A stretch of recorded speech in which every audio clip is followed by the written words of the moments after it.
Hello there. 3 points before I begin. Firstly, the Canadian flag behind me is not there to signify any great or overwhelming love for the Dominion of Canada. I have an affection for the nation, I readily confess it. I have a maple leaf necklace about me, but I am not of the sort of overwhelming love that would lead me to go and purchase a flag. It was given to me and I thought it might make a neutral background. It's not really neutral in colour, but it stops you seeing my doorway, and so it's good enough. The second point I make is that before I speak on anything, I acknowledge my privilege in being born a white man in a wealthy Western nation, and that all I'm going to speak on is quite trivial compared to the stresses and woes of other peoples and other countries. I acknowledge my privilege, and I don't mean to speak out of turn. And thirdly, carrying on from that, I wish to say that all I'm going to speak on is my opinion. I'm not going to back anything I say up with facts nor figures. I might not even give an explanation for an opinion, I might just state it. But I have opinions, as everyone does, but being Gen Z, I thought, why not make a video on them? Why not turn it into a piece of content? That's the world we live in. The United Kingdom of Great Britain and Northern Ireland, the nation that stood against the Nazis and beat them single-handedly in the Second World War, that fought against the tyranny of the European Union and left it, leaving them in ruin. The nation that to this day stands as a bastion of freedom and liberal democracy in Europe and shines as an example in all the world. These myths of Britain, of the UK, are not really ones I concur with, I have to confess. And having lived in the United Kingdom, in the same part of it, in the same county all my life, I wished to speak on what I see around me and on my opinion of the country. There are 4 general points on which I wish to speak. The first being the politics and government of this United Kingdom. Our head of state is our king, a man unelected to his position. A majority of our parliamentarians are lords, or barons and baronesses, as they're alternatively known, who are not elected. Our government was elected on less than 44% of the vote. I do not believe, given those 3 facts, that we can consider ourselves to be a liberal democracy. I don't believe we can consider ourselves to be a democracy. When our head of state is unelected, a majority of our parliament is unelected, and the bit of our parliament that is elected was elected on less than half of the vote. And when you look at the fact that voter apathy leads to voter turnout being about 65-66% in the first place, I don't think we have any right to consider ourselves a democracy. I don't think Britain has any right to stand up on the world stage and give examples to other countries of how they ought to be or how they ought to conduct themselves when we ourselves cannot manage to string together a half-functioning democracy. I don't think we can consider ourselves to be one. Furthermore, our electoral system, for the little bit of our government, the little teeny-weeny bit that is elected, is first past the post. You don't need a majority in your own constituency to win a seat with first past the post. You could win an election under our system with 11% of the vote, provided that every other candidate in your region got 10. There is absolutely no need to have anything near a majority to be elected. There is no need to have a majority of MPs even to form a government. You can hold a minority government, and I know that's not a brilliant example because a minority government can be held to account by other parties, but the notion that you can win an election without winning a majority of public support is ludicrous to me. And more than that, not merely as a minority government, take Mr Johnson in 2019, whose party won an overwhelming majority of seats. What was it, 368? I might be misremembering. As I said at the start, no facts, no figures, I'm just ranting. This is the internet, please excuse me. He won a majority of seats on less than 44% of the vote. Tony Blair won overwhelming victories, and particularly I think of the victory in, 2005? Where he won a majority of seats, 330 something was it, with 35% of the vote. How can that be considered a democratic process? And as I've mentioned, our head of state passes from father to son, mother to daughter. Imagine if that was the way that every job worked. You were a teacher because your father or your mother was a teacher. You are a firefighter because your father or your mother was a firefighter, or indeed your non-binary parent. How can it be so? You wouldn't be a surgeon, and that is a position of great responsibility to conduct the affairs of one's health, to look after patients. How can it be considered right or proper that you would hold a scalpel because your parent had held a scalpel? Oh yes, you've had the requisite training, but it's not the position you would have gone for. It's very unlikely that under a democratic system, both father and son, or mother and daughter, or non-binary parent and non-binary child, or any combination, would end up as being head of state. It does happen. I think of Mr. Bush and Mr. Bush in the United States, and indeed there could be a third George Bush, because there is a third George Bush, who seems to have some political hopes. But it is a rare thing for any two members of a family to be elected. I think of Pierre Trudeau and Justin Trudeau, but it is a rare thing nonetheless. And even if it were a rare thing, even if it were to happen, even if a father and son, or a mother and daughter, or a non-binary parent and a non-binary child were to be elected, at least they would be elected. At least it would be democratic. How can there be sense in having our political system, an aspect of our political system, our head of state, be decided by hereditary right? Well, because we've always done it. Because that's the way it's always been. Because you go back to the year, what was it, 927, when England first united under Athelstan, and that's the way we've always conducted things, so that must be the way to carry on. Because we've always done it, so it must be logical to keep on doing it. Where's the sense? This is the 21st century. Where is the sense in most of our parliament and our head of state being unelected? Where is the logic? Where is the sense in any of this? Point number 2.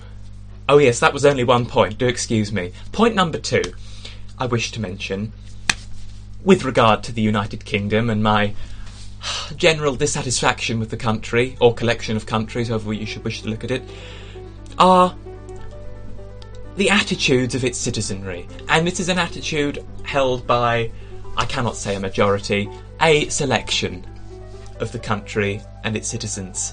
A selection. But there is a general attitude I have found, living in England all my life, of superiority. That real attitude of, we won the war, we beat the Nazis, we're better than Europe. We are no better than Europe. We are no better than any other country. On any measurable metric, we're actually worse than a lot of countries. Our GDP, for example, is worse than Germany's. Our GDP growth is worse than Germany's or France's, I believe, at the moment. We are worse. We are worse off. Why do we believe that because of this one war that was won in 1945, we are so immensely superior to others? Well, actually, I shouldn't say that. It's not just the war, it's the empire as well. We had an empire, we civilised the world, we brought railways and English and the written language, and we civilised the natives, and we did away with their hideous savage customs. It's a ridiculous falsehood that we tell ourselves and we tell our children in our schools to this day. And I know we tell our children it in our schools because I'm not yet 20. And I've gone through the British education system. I've been told by teachers the Victorian era was the most prosperous age on earth for all the world and all its inhabitants. We went around, we brought steam engines, we brought trains, we brought roads, we brought civility to the world. It's a lie. It's an absolute lie. It's a myth, but because we tell ourselves it and we tell our children it, we go on believing it. And we raise a new generation of British people with an attitude of overwhelming superiority, and there is no doubt in my mind that that overwhelming attitude contributed to our leaving the European Union, because we thought, we're better than you, we're an island nation that once held an empire, why can't we survive on our own? Well, how well is that working out for us, quite frankly? How well is it going, sticking it out on our own with our trade deals with Vanuatu? Where is the sense? There is no sense. There is no sense in this United Kingdom, or there feels very little of it sometime. And I'm sorry to rant as I do, but it feels as though this nation has ideas above its station. We are Great Britain and Northern Ireland. We are a landmass of moderate size and a little piece of Ireland. We are not a superpower anymore.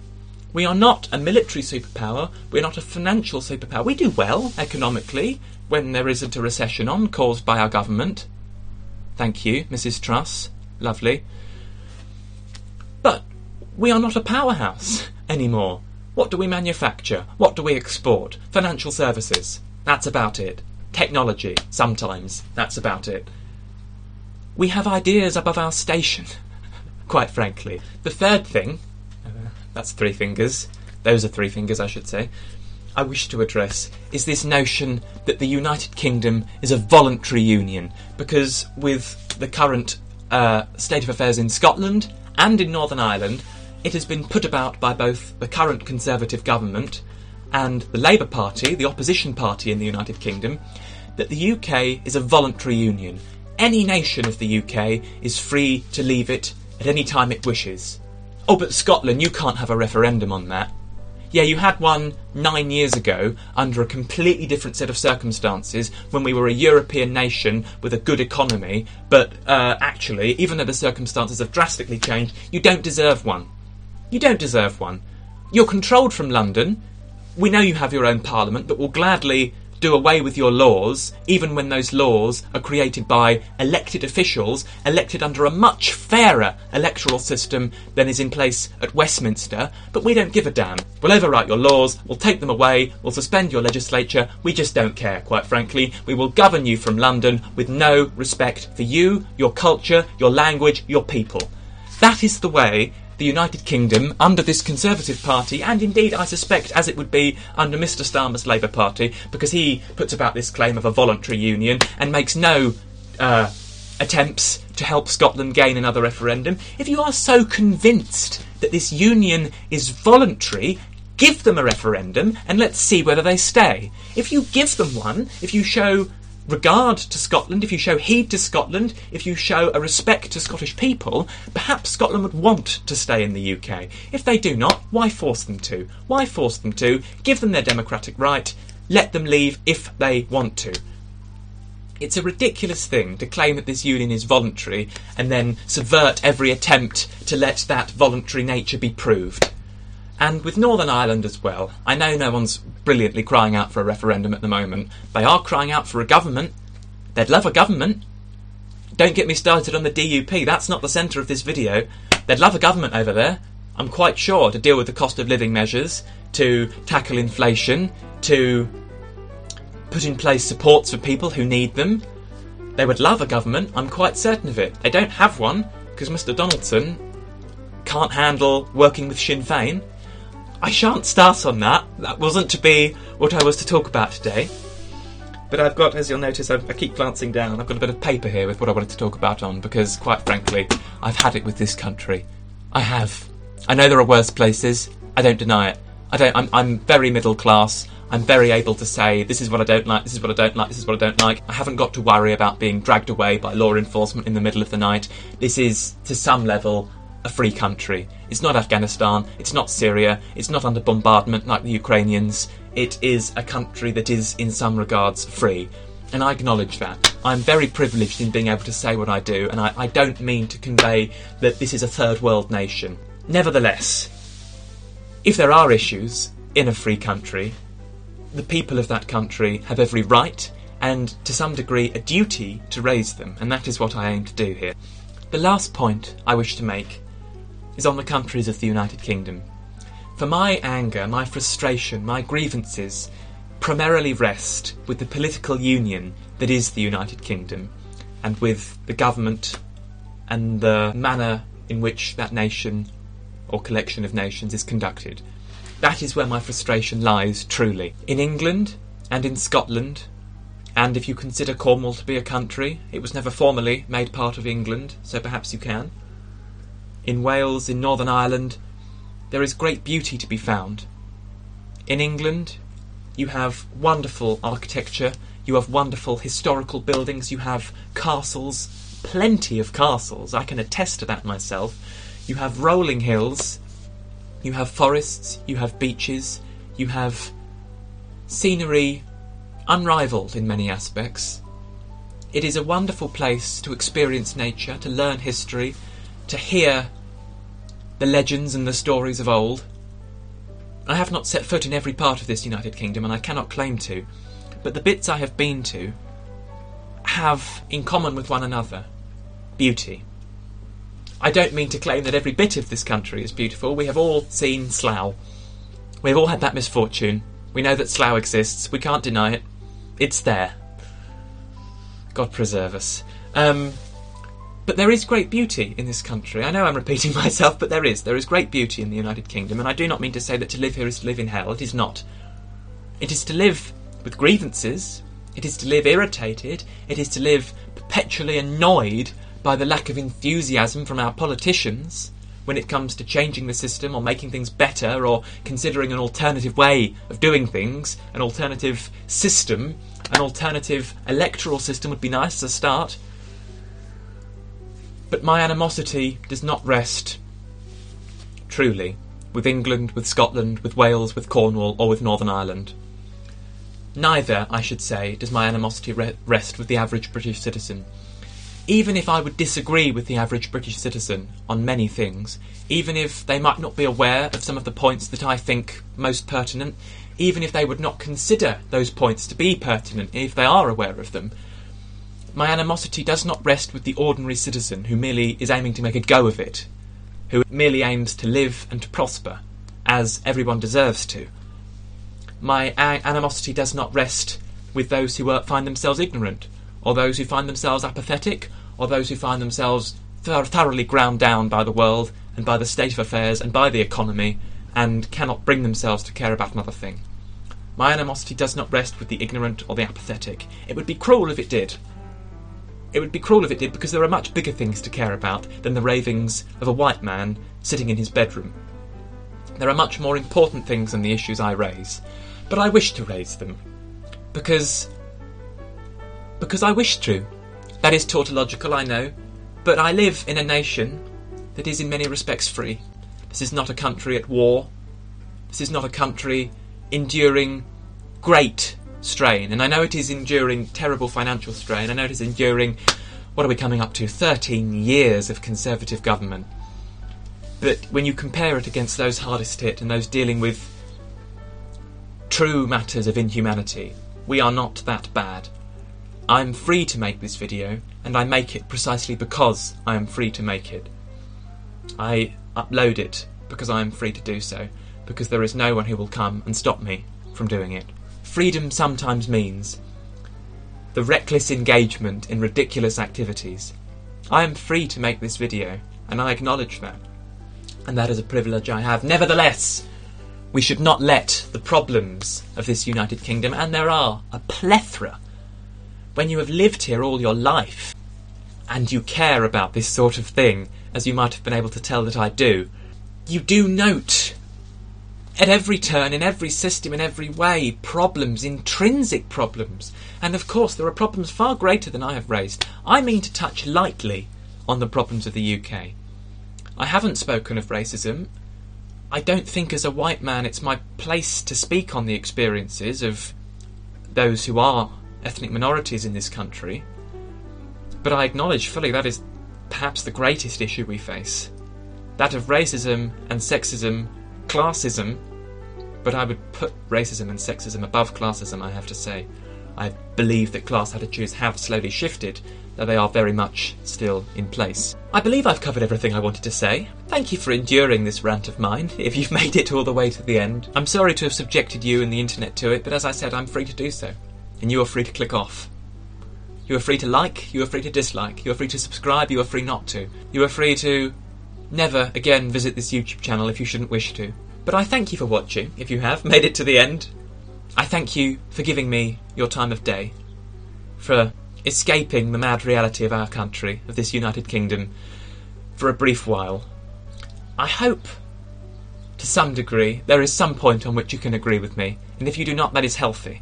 It is healthy to have disagreement, it is healthy to find points of contention, it is healthy to not revere the words of another people. I can't bear that, please don't misunderstand me, but I can't bear when cults of personality form around people and they believe their every word. Elon Musk! But that's all I wanted to say. Thank you. Till the next time, goodbye.